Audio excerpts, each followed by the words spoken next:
What's up guys, John here and welcome back to John Moon Studios. In this week's video, I'm going to be answering the most frequent question I get, and that's how to make your orchestral library sound natural and realistic. Let's get right to it.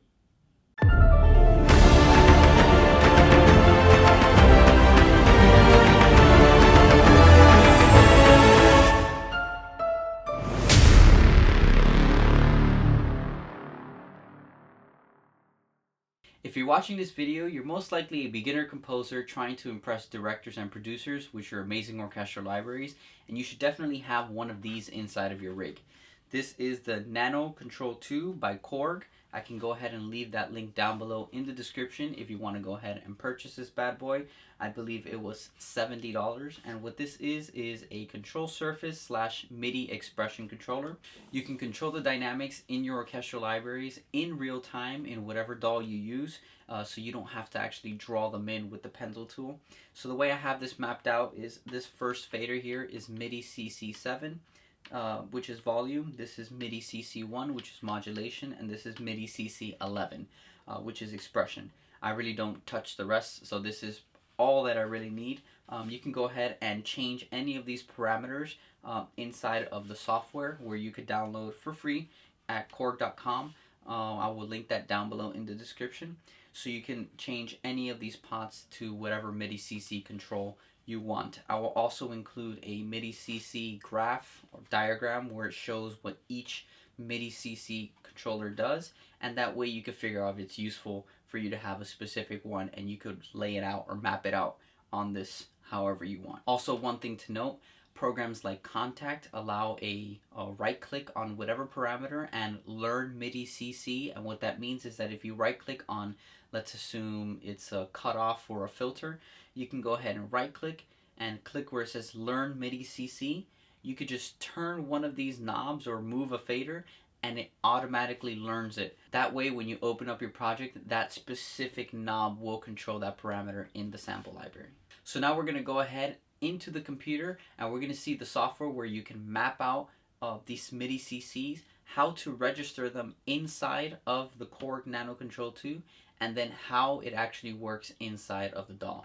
So I have two examples inside of Logic, one that uses no MIDI CC data and one that has all of my MIDI CC data, so you can see how important it is to control the expression inside of your orchestral libraries. Keep in mind, if you're trying to become a professional film composer, this is not the only thing that will help you. The example I'm going to show you inside of Logic, I am using Hans Zimmer strings, which is an $800 or $900 string library.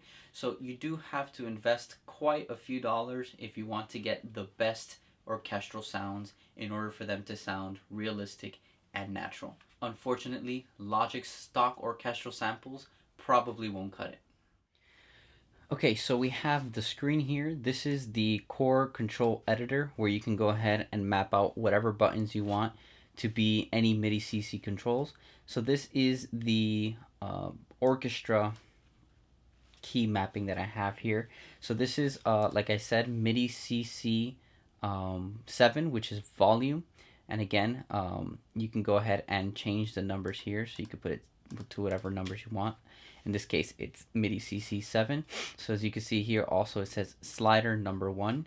And then this one is my MIDI CC 1, which is slider number 2. And then MIDI CC 11, which is slider number 3.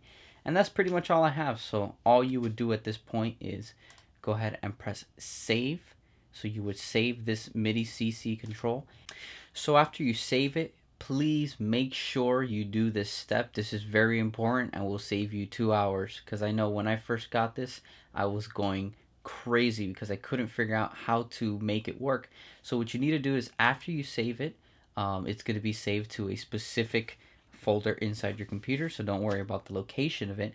But after you finish mapping out all of your CCs, you're going to go to communication and then put write scene data. After you click that, then inside of your DAW, these faders or knobs will work. If you don't do it, it will not work. I'm saving you 2 hours here, so please, this is a very important step.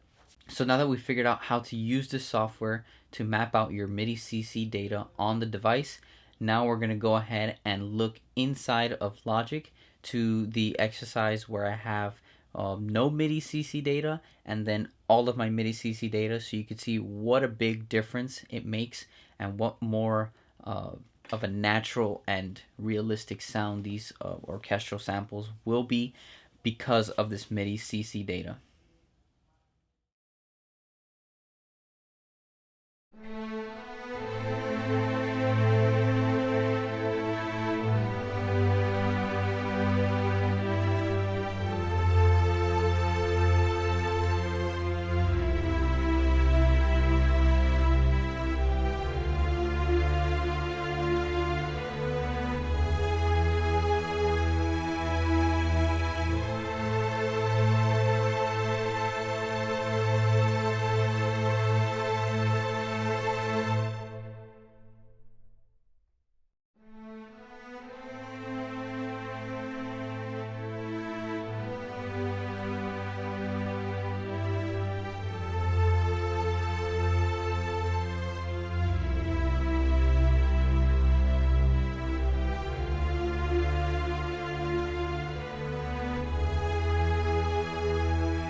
If you found the information of this video helpful, go ahead and hit the like button, subscribe, and don't forget to turn on notifications so you don't miss any of my weekly videos. If you have any questions or concerns throughout the video, please drop your comments down below and I will get to them as soon as possible. Don't forget to share with your composer friends. I will see you all soon.